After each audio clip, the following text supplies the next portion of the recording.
that, we welcome you into West Lafayette in the shadow of the Boilermaker statue. Dave Revson, Jerry DiNardo, and Howard Griffith getting set to watch Purdue, the defending West Division champs, go through their practice. Obviously, a ton of changes since we last saw Purdue, starting with a new head coach in Ryan Walters, new coordinators on both sides. What intrigues you guys the most here today? You know, I think players always have to make an adjustment with a new coach. Obviously, the one adjustment that is maybe the most difficult is how teams practice. You know, we've seen Jeff Brom coach in the past. He was probably one of the most aggressive practice coaches in the conference. And now Ryan Walters, I mean, my guess is personality-wise, he's a lot different. So I'm really anxious to watch the flow of practice and watch the difference between a very aggressive practice coach and whatever style Ryan is. I don't know. I'm really anxious to find out. And I think on the other side, you think about the offensive side, Graham Harrell taking over the offense. I think that's going to be intriguing because you talk about Purdue and you talk about offense, it's about throwing it all over the place. And bringing in a guy like Graham Harrell, I think will allow this offense to continue to grow the way it's grown in previous years. Hudson Card, quarterback portal. I mean, he's obviously a real important piece to this, and he's going to have to be good to make this work in Ryan's first year. We talk a lot about the marriage of your offense and your defense, marrying your offense to your defense. And I guess that is what really interests me, right? Ryan Walters is a defensive coach, and part of the notion of that has generally been playing it a little closer to the vest offensively. That's not where college football is going right now. College football is going to these more wide open offenses, and I think recognizing that, Ryan Walters made the decision that this is what he wanted to be. He wanted to be more wide open offensively. What are the particular challenges, though, of marrying an air raid offense like we're about to see to a defense that is as airtight as the one that Illinois has run the last couple of years? Well, Ryan's defense here is going to be under a lot more pressure because with Brett Bielema's offense, the defense didn't take as many snaps because they possessed the ball, right. and Brett wasn't a wide open guy. I mean, he lined up in the spread and ran the I formation plays, right, which was very efficient. So Ryan's got the issue is, does he have to adjust his defense to the wide open offense? Because he did not have to do that at Illinois. Well, I think you think about Illinois, he had an aggressive front seven, right, that can really play the run and do the things that they need to do here. So I would expect that he's going to implement that same style that's going to be here. But it's about not giving up the big plays for them and being able to get off the football field defensively. And this is his background. He understands that. There'll be some challenges with that. But I think ultimately when you look at the way he wants to play the game and the way Purdue has been playing it offensively, it sets up just right for him. I think they'll be able to elevate on the defensive side. Are there going to be more points scored? Who knows? But I think it'll be a work in progress. Al, you make a great point. It probably is more about players on defense than it is scheme. I mean, Illinois had some guys up front that could play. They still do, by the way. Yeah, and so, you know, this will be interesting. This is a first-year coach, right? Yeah. Playing the most difficult schedule in the Big Ten. I mean, crossovers, Michigan and Ohio State, and the list goes on. So, and then the non-conference, obviously, you have only one game that's not against a Power 5 opponent. It's against Fresno State, who won 10 games a season ago. So, no, it is set up very difficult. Let me leave you guys with this thought, and this is something I'm really interested in. I'm always interested in kind of the psychology of taking over a program. You either generally, I mean, there are lots of exceptions, of course, but as a general rule, you take over either for a very successful coach who has moved on to another job, or you take over for someone who didn't do well, who got fired. Jeff Brom took over for the latter. It didn't go well with Daryl Hazel. It went well with Jeff Brom. What does that mean for Ryan Walters? Kind of this notion of you are taking over a program that is in very good shape. How does that change the pressure that's on him, Howard? Well, I think that means that you have the players here to continue to accelerate the program the way it was going. And it's just a matter of being able to implement your system to what these young people can do. I think that's the biggest part of it. Sure, are there going to be some challenges? Yeah, I think he'll tell you there'll be some challenges as he gets prepared. But I think ultimately it comes down to making sure that he takes the roster that's in place right now and puts them in the best position for this year to be able to have success. Yeah, I think the psychology of this is not as much a successful coach, which Jeff certainly was, but the intensity in which he went about his business. If this is drastically different, you've got to really be a self-motivated player, because Jeff wasn't afraid to get on somebody in practice and get it going. Yeah. Now, if that's not the style here, it's got to be internal. And I think those are the most difficult transitions, when it's a tough guy and maybe someone who's a little bit more laid back. Incredibly interested to watch this practice and to see the Boilermakers, and excited to bring it to you here over the next hour. Purdue has long been known for the aerial attack, having gone a Big Ten high 14 straight years without a 1,000-yard rusher. But that streak nearly ended last year as then walk-on Devin Mockobee burst onto the scene with a school freshman record 968 rushing yards, ranking him in the top half dozen of returning Big Ten backs. Mockobee's got a scholarship now and a conversation with our former walk-on, Howard. I want to take you back a little bit. What was it like when you realized you were going to be on scholarship? It really took me by surprise, of course, when Coach Walters first came into the room, first time any of us were meeting him. And, he just walked in, and the first thing, he called me out, told me to stand up, and gave me the rundown that I was going to get a scholarship. And I definitely was not expecting it at all, but I'm really glad how it paid out, obviously. But the way you played, so you didn't think that it was coming? I'm sure you... I had high hopes for it, right. obviously. But I don't take anything as a guarantee, so, So what's it like being in this offense where people talk about, hey, it's going to be thrown around, and you did an outstanding job of running the football for this team last year. How is your role going to change? If not, maybe you'll be catching the ball or running the ball a little bit more. Have you developed into this system? I think with this system, it's allowed our running backs to sort of pretty much work in the same tempo and stuff that we were doing last year. So it hasn't been really much of a change for the running back room. The only difference is the tempo that we're going to be playing with on offense, lining up really fast and getting the next play on. So that's pretty much the only difference for me specifically. You still want to run the ball, though? A lot. Have a good balance. Good balance. What do you think balance is? What do you think balance is? This will be a good that's one. That's not up to me. I'm not the OC. I'm not the OC. So tell me, you got a quarterback that, we are really impressed with him. Saw him in the spring, saw him today, and he zings it around. What does that type of athleticism and quarterback bring to this offense? I think it's going to be something really different for us. Of course, with Aiden last year, he wasn't as mobile per se. He was just really accurate quarterback. But with Hudson, he's more of a dual threat. So especially out of the backfield, with any running backs that we have in the game, having both of us in the backfield, I think it's going to be really good for us to be able to either pass it down or he can just tug it and run. So. Talk a little bit about this offensive line, because you need those guys to be able to run it. Oh, this O-line that we got this year, I'm really excited for them. A lot of guys that we've had last year and a lot of new guys even too that added to our O-line as well. So I think it's going to be really good for us. Talk about some of the young backs that have had a chance to step up. We've got Elijah, Monjo Dean, Christian Womack, Bishop Johnson all came this year, and they're a really cool group of guys. They're definitely young. We definitely got to get them up, going with the speed of the rest of us, but they're definitely coming along nice. But you're a leader of the group now, so what's your message to them? So, me, Dylan, Tyrone, every day we're just trying to make sure that, especially with Coach Kennard, but we're just trying to make sure that they're learning what we need and how they need to learn coming into college, sort of trying to figure stuff out for themselves. So we're just trying to be there for them every day, trying to make sure they're getting what they need to get done and they can grow with the rest of us. What's it like having a defensive head coach? For me, I'm really excited because on the defensive side, I feel like I'm never going to have to worry ever. So as long as we just keep this offense going, I got no problem. So I'm really excited about that. Give me a couple of keys for the offense. Couple of keys for the offense. Like I said, we're going to be moving with the ball, really high tempo. We're going to try and stay on the defense's neck so that they don't have time to adjust to us, so that we can just keep playing fast. Nickname Crazy Legs? Crazy Legs, Mock Train, Soap. Which one do you like? Soap? Yeah. I heard Soap last year because slippery, I guess. Soap?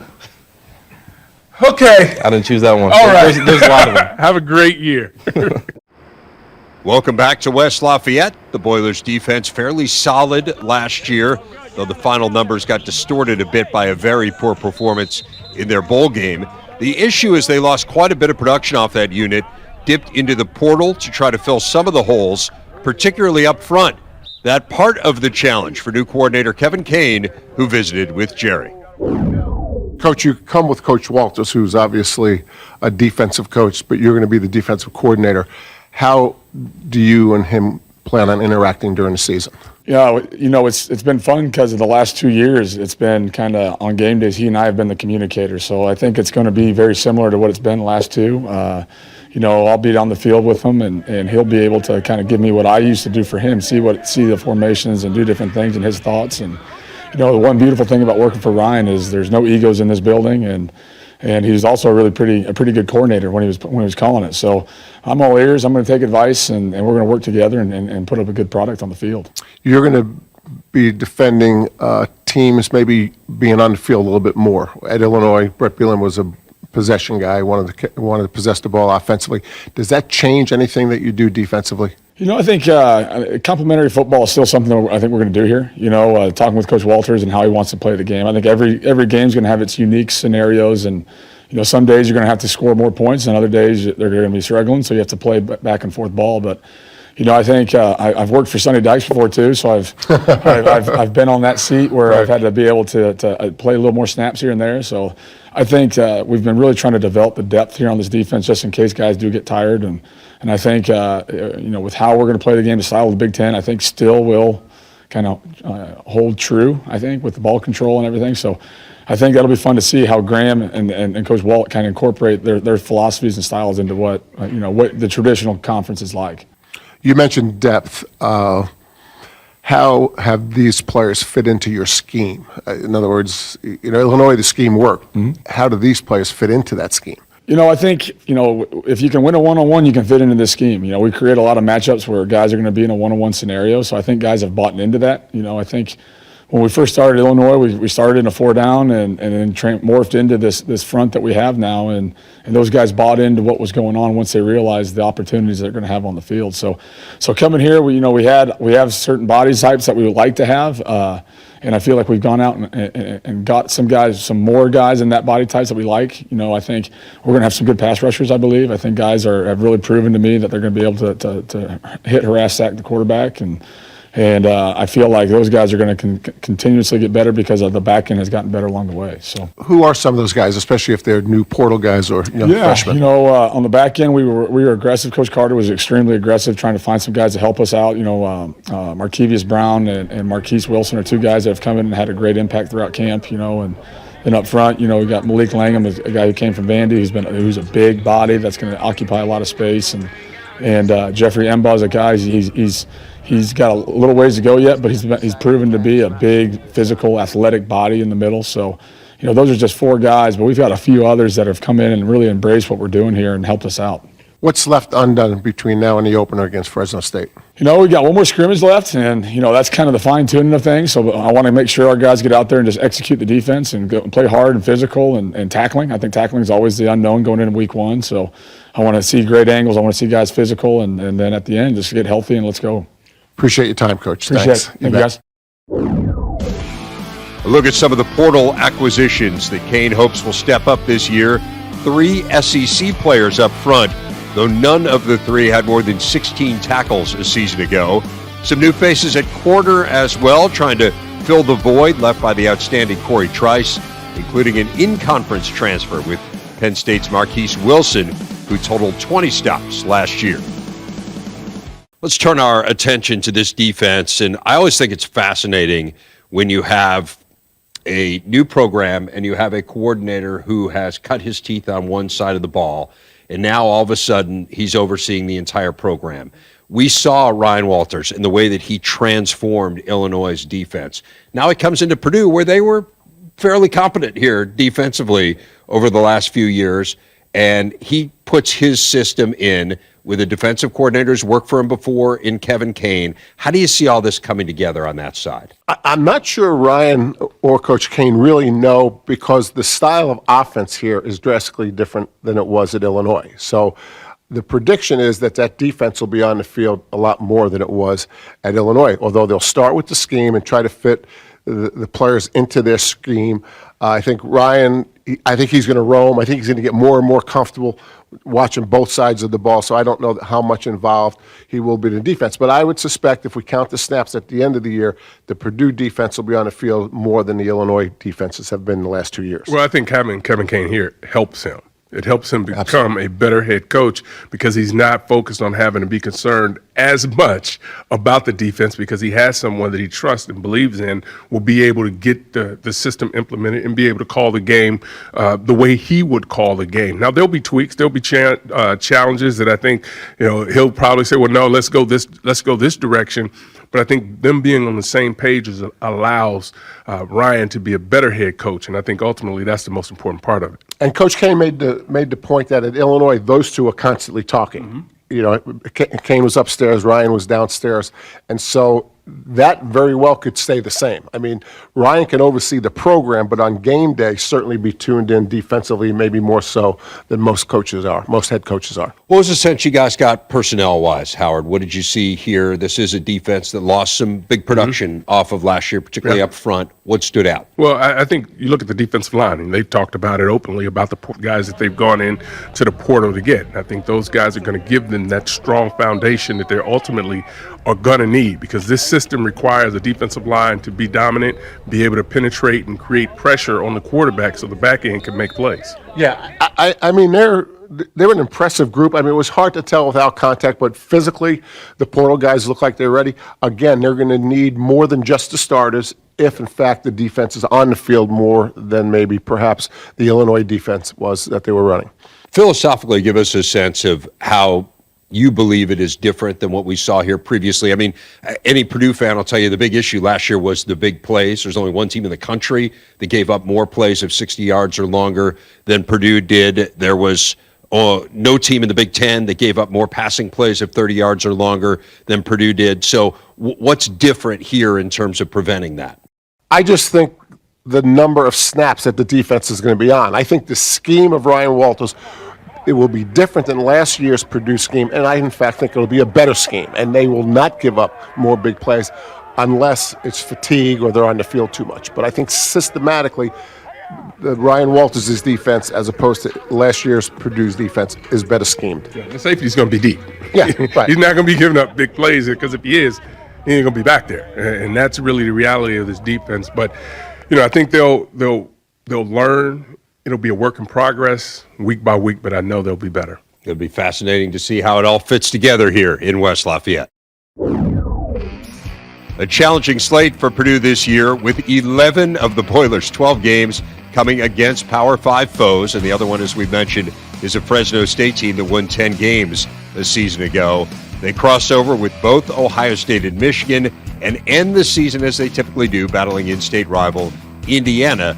That game this year is at Ross-Ade. Aiden O'Connell made quite an impact the last couple of years for Purdue.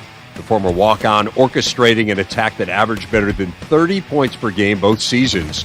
Last year's team relied a bit more on the ground game thanks to Devin Mockobee's emergence, but still finished second in the Big Ten in pass yards per game. Texas transfer Hudson Card looks to fill the void left by O'Connell's departure. Card threw for more than 1,500 yards during his time in Austin with a better than 5-to-1 TD to interception ratio. He is the only quarterback on the Purdue roster who has completed a pass as a college player. Fellas, let's break down this Purdue offense. I would like to start with Hudson Card, who I was extremely impressed by. I admit mine is an untrained eye. Yours is a little more trained, as is yours. Did you share my sentiments on this? Yeah, I don't think there's a lot of quarterbacks that can throw the ball like he can. Deep ball, accuracy, throws on the run, finds the open guy. As impressive a quarterback as we have seen in this our 11th stop. This is my second time seeing him. Saw him in the spring, was impressed then. And his just ability to move around in the pocket and find the receivers and throw guys open. And I think one of the things that's underrated is just the angles that he can throw the football as well, because it just comes out of his hands really quickly, really easy. The wide receivers, I thought, did an outstanding job of making plays on the ball as well. They're going to have to use Hudson in the run game a little bit. And I think this is pretty true for all spread teams. You want to make sure the defense has to defend the quarterback in the run game. but you know, you don't want him in harm's way very much because he's obviously going to be the biggest part of this offense. But they'll mix some option in like every other spread team does, and they're going to have to. They're really going to have to because the run game without him is going to struggle. Well, that was the thing I wanted to ask you a little bit about because the run game was the biggest thing that changed with Purdue's offense last year. I mean, let's be honest, like they weren't great throwing the ball last year. I mentioned they were second in the Big Ten in passing yards per game. They were 10th in the Big Ten in passing efficiency. So this was not the kind of well-oiled machine that we had seen at times under Jeff Brom. But Devin Mockobee gave them a different element. Could you get a sense for the run game and the role that it will play in this offense? Well, you know, it was a down-tempo day, right? I mean, they were in shells, although they got a lot of work done, but it certainly wasn't a physical practice. But this offense, although they're going to be pass first, just like Jeff Brom was, is drastically different. I mean, Jeff was more of a pro formation guy out of all different formations where he kept the tailback in the game. I don't necessarily think this philosophy, they have to keep the tailback in the game or they have to have a very good run game. I don't think it's part of what they do. I think they need to create some balance. What that balance ultimately looks like won't be 50-50, but their balance may be different. But I think if you have a talent that can run the football, find a way to get him the football. And I think that'll be out in space. I think that'll be in through the passing game as well. I don't think Jeff Brom didn't want to run the ball. They just couldn't run the ball. And last year, they finally got to a point where they were able to run the ball much better than they had in previous years. One thing Jeff would do is different concepts in the pass game every week. I mean, some of it stayed, but he wouldn't be afraid of throwing it up in the dirt. I don't think this offense is like that. I think this is a system. It's Mike Leach's system, and they're gonna be a system team. And if Mike Leach could play a game with never running the ball, he would do it if he could win that way. I think that's where this offense is headed. And yet, interestingly, a lot of talent in that backfield, not just Mockobee, but Tyrone Tracy. Looks like he is more in a full-time running back role, whereas we saw him more as a wide receiver a year ago, a guy who can certainly catch the ball. And, of course, that plays very well into this system with backs catching the ball out of the backfield. Part of the reason that they were able to run the ball better last year was also the offensive line. I want to finish up there, Howard. What did you think of that group up front? I think it's a work in progress. I think they're going to continue to get better, but as you talked about the system that they'll be using won't require them to be dominating the line of scrimmage. Now, I'm saying they're not going to run the ball downhill run game. That's not what they're going to ask this offensive line to do. So I think they'll be just fine as they start to get acclimated to just the way the game is going to be called. It'll be called differently than it was last year. Their numbers are down. You know, I think most people want at least 20 offensive linemen in their program. They're below that number, and it's not only game day; it's preparation, right? If you don't have a good third offensive line or 2.5, so wherever you want to split it, it's hard to get a first-team defense ready. So I think depth is even more of an issue than quality with their offensive line for preparation for the defense as the season goes on. No doubt there's going to be an emphasis on getting the ball out quickly and getting it out accurately, and they have a guy who clearly can do that at quarterback. We've mentioned Graham Harrell taking over as OC. Pretty good quarterback himself, finishing 4th in the Heisman voting at Texas Tech 15 years ago. Got into coaching not long after his career ended, making stops at several schools before becoming an OC at USC 4 years ago. Spent 3 seasons there and then 1 at West Virginia before coming to West Lafayette. Here's Harrell with Jared. Coach, tell us some of your offensive mentors. You know, it's an interesting group. Obviously, you know, in high school I got to play for my dad, and we were kind of spreading it out before the spread was really, you know, mainstream in high school. So that was fun, and so it kind of started there. Then obviously Coach Leach probably played a huge role in it, and or didn't probably. He definitely played a huge role in it. Playing for him, spent a ton of time with him, being in the quarterback room. And then went back and coached for him. My first coaching job was with him at Washington State.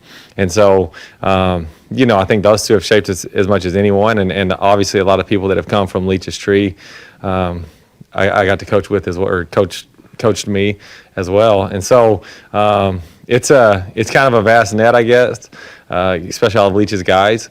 And if you got them together, to be a heck of a crew of characters. But, you know, I think that we've all taken Coach's philosophy of, you better have an identity on offense. And I think schematically, if you look at everyone that's come from him, they've all kind of put their own twist on what Coach Leach does. But I think that they all have taken his philosophy of, hey, we better have an identity and be really, really good at what we do. And I think that that's what kind of like the reoccurring theme through all of Leach's guys and what I try to do myself as well. Do you share ideas with that group of Leach's guys? If we ever get together, it's tough. It's tough to get us all together now. The sad thing is probably, the last time we've been together was at his funeral, and it was a great crew. But when we talk to, for sure, you know what I mean? And obviously, if you're ever watching, if we have some downtime, we'll watch each other's film. And if I have a question, I can call any of those guys, and they'll tell me kind of what they're doing or how they're trying to attack it.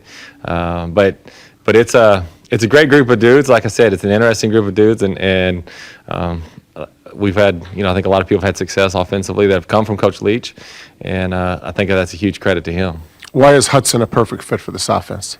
Hudson, he's got a chance to be really, really special. He throws the ball at an elite level. He understands things. His demeanor is how you build a quarterback, I think.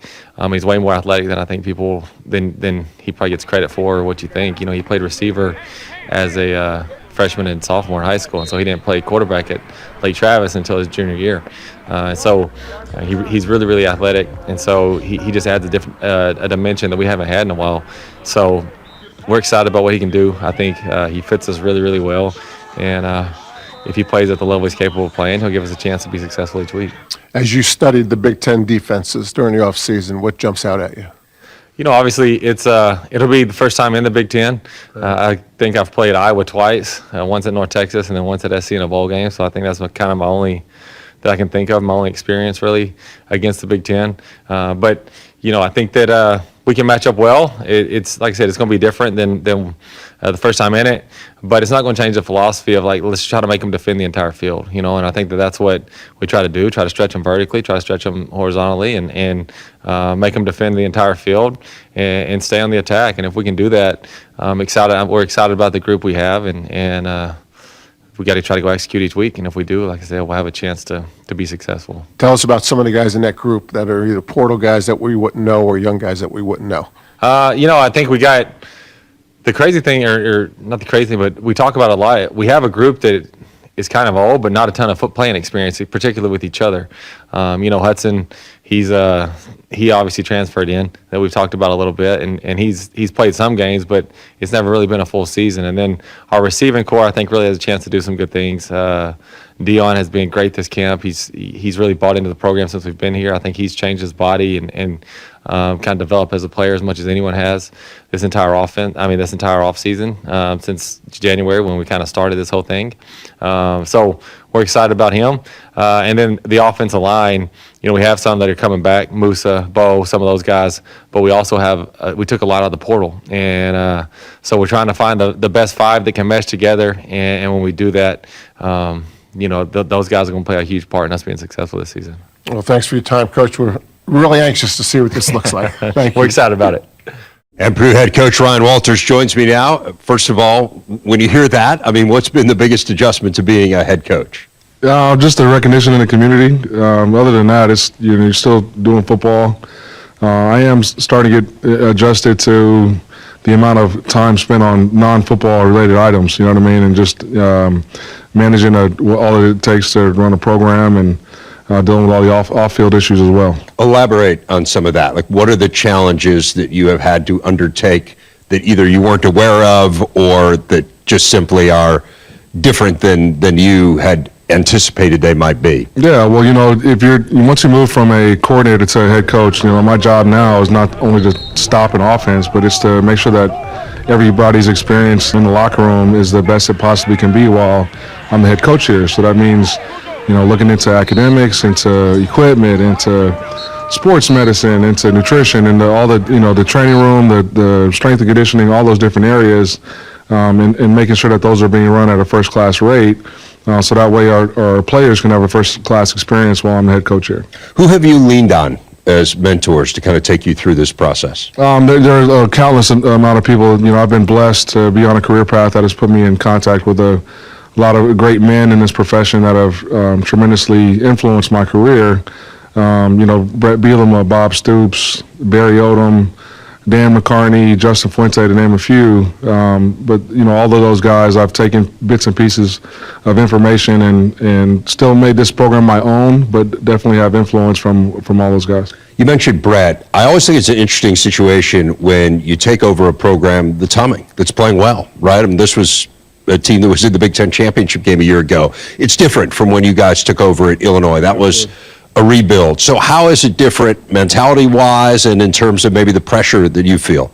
I don't really feel pressure, but there definitely was a difference in the culture in the locker room. These guys are used to winning. They're used to working hard and competing at a high level. And so to instill our culture, it didn't take quite as long. I felt like the buy-in was almost immediate, and getting them to go hard wasn't something we had to prod and push. That was something that was inundated in their DNA already. Interesting that you've gone with the air raid, and we talked about that quite a bit at Big Ten Media Days. Now that you're in preseason practice, how have you divided your time? Like, what extent of your time is set getting your defense to where you want it to be, and what percent of your time is spent with understanding what Graham is trying to do and providing input? Yeah, it varies. I'm still figuring out how I should spend my time, as it goes. I think Kane is doing a great job with the defense, and I want to allow him the opportunity to be the coordinator here, as well as Graham. He's doing a great job with the offense. So I'll go back and forth. Obviously, my level of area of expertise is on the defensive side. So I spend more time there. I can get in and run an individual drill and point out misfits and inside. So I'm gonna coach what I know to coach, but I'm also not gonna coach things I don't know. And so I've hired guys here for a reason, and I'm allowing them to do their job as well. There is inexperience in the quarterback room other than Hudson Card, but I got to tell you, obviously he had a great day from where we were sitting today. It's really impressive. Give people insight into his camp, and then what's behind him, I guess particularly with Bennett Meredith, who seems to have emerged as the number 2. Yeah, I've been more than pleased with Hudson's progression so far. Really impressed with the way he came in and put his head down and went to work and earned the respect of his teammates. But his command of the offense, his poise when the pocket collapses, his athleticism to be able to extend plays, and his accuracy, not only in the pocket but while he's on the move has been impressive. So I'm glad he's on our team. We don't have to play against him. As far as Bennett goes, really impressed with the way he's dove into the details. He didn't go through the spring with us, so he did a great job during the summertime and going through installs and doing extra work to get up to speed. But he's a guy that can throw it and has a sense of how to get it through his progressions and find the right receiver, and he's improving every day. You mentioned it's Kevin's defense, but you did say, hey, that's your area of expertise. It's what got you the job, frankly, was having as good a defense as you did at Illinois. How do you feel like this group has picked up what you guys want them to do in terms of your system? Yeah, I've been very pleased. I feel like we are ahead of, where we were at year one at Illinois in terms of installing the defense. Really, really pleased with the communication, with understanding, when and where you can cheat and where your help is, and the physicality with which we need to play. I do feel really good about every position from top to bottom. We got to stay healthy in certain areas, but when our ones are out there, I'm confident in our abilities to play defense at a high level. What are those areas you're most concerned about in terms of depth? Just the inside backer room is we're a little bit thin there. We got new faces in the secondary that are playing at a high level, so I'm pleased with them. We're big up front, and we got guys that can rush the passer. The schedule is a daunting one. You have 11 Power 5 programs and then a Fresno State team that won double-digit games a year ago. You cross over with both Michigan and Ohio State. So having that kind of schedule staring you in the face, does it change camp in any way, knowing that there isn't kind of a breather? Not is there no breather off the beginning of the schedule, but there's no breather anywhere in the schedule. Yeah, it did change sort of the approach to the install, and changed sort of how we were getting our guys in condition in the summertime. There is no easing into this schedule. You got to be ready to go and hit the ground running from week one. And so, we sped up the install. We got into situational football early in camp, And I thought Roe did a great job of getting those guys into shape. We didn't have to practice ourselves into shape, and we've been able to play with pace and with tempo. And our guys have really handled the install well. And like I said, the culture was already one that dove into the X's and O's of the game. So asking them to do more on their own wasn't like pulling teeth to do so. And so these guys came to camp ready to go. We were able to put the ball down and go play, pretty much from day one. Big news this summer has been the expansion of the Big Ten. How does expansion impact Purdue? This year it doesn't really affect us at all. But moving forward, I think it's good for the conference to have the quality of universities that are coming from the Pac-12 and entering into the Big Ten. And so I think anytime it provides exposure to the conference, it's good for the conference. Will you recruit differently, or does it open up new we'll areas still, for you? we'll still stay within our footprint geographically, but it does expose you to some West Coast teams, and maybe in terms of prior relationships and guys knowing that area, it could end up having guys on our roster from the West Coast. Last thing, your mom's singing the national anthem at the opener. Who do you think is going to be more nervous, you or her? Her for sure. I don't get too nervous. I'm well prepared. All right. Ryan Walters, thanks a lot. Appreciate it. Thank you. Back in West Lafayette as the Purdue Boilermakers prepare to defend their West Division crown. Been a pretty good run the last couple years. No West team has had a better win percentage in conference games than the Boilers, tied with Iowa at 12-6. First time since the late 90s that Purdue has won 6 conference games in consecutive seasons. Defense, a big part of that. 2 of the stars of last year's unit, Cam Allen and Kydran Jenkins with Howard. Guys, give me your first thought when you heard Ryan Walters is going to be your head coach. So for me, honestly, I was very, very excited just knowing what they did last year at Illinois and how they created turnovers and stuff like that. I feel like that fits in the style of players we have here. So, that's what we're going to do, just eliminate explosive plays and, be exciting on the field. Yeah, like Cam said, I was very excited because he was a defensive coordinator. So I know he was a very good one. So, yeah, I was very excited. How's practice changed for you guys from last year to this year, playing for a defensive guy? Yeah, honestly, I just think the tempo has been more up a little bit. The offense is doing things to challenge us. And, defense, coming in with defensive staff, being a head coach, I think it's just, detail to run into the ball, just making sure we're very detailed in our assignments and just making sure we're doing our 1 of 11 on the field. Yeah, just doing our job, and it's like a more fast tempo practice instead of last year. And we just got to do our job. Talk to me about the defensive line. You need those guys to make plays for you. Keep your eyes off of you. How's that working out for you? Well, we're working right now, but I feel like we going in the positive direction this year. But we just getting better every day and just coming out working hard and doing what the coach tell us to do. You're an interception machine. What have you been doing to even increase that for yourself this year and the team? Yeah, just doing what the coaches said, like KJ said, just being back there, seeing certain formations and what they like to do out of certain stuff, and, just heavy on the film, just watching practice over and over again, just getting those reps in my mind and, going out there and just putting it onto the field. Give me a couple keys for this defense to be successful. Go ahead. We got to be violent. We got to do our job and just get after it. You mentioned 1 of 11. I heard you say that. So is that a big part of what you need to do? Yes, sir. Number one thing when you walk in this building, do your job. So wherever that is, just do your job. For me in the back end, and eliminate explosive plays and create turnovers. So I have to ask, right? So did you find yourself or the team defensively trying to make plays that weren't necessarily your responsibility going back to last year? Oh, yeah, definitely. I feel like certain guys, we all want to make those plays. Right. So, being in certain defenses, the ball's going to come to you if you're in your gap or wherever you're at. So, just being patient and straining to stay in those gaps and keep your leverage on whatever it is. It's definitely big, and the plays will come to you if you just do your job. Yeah, like my coach he say just do your job and the plays will come to you. And so I listen to it. How's this offense changed a little bit from what you're accustomed to seeing?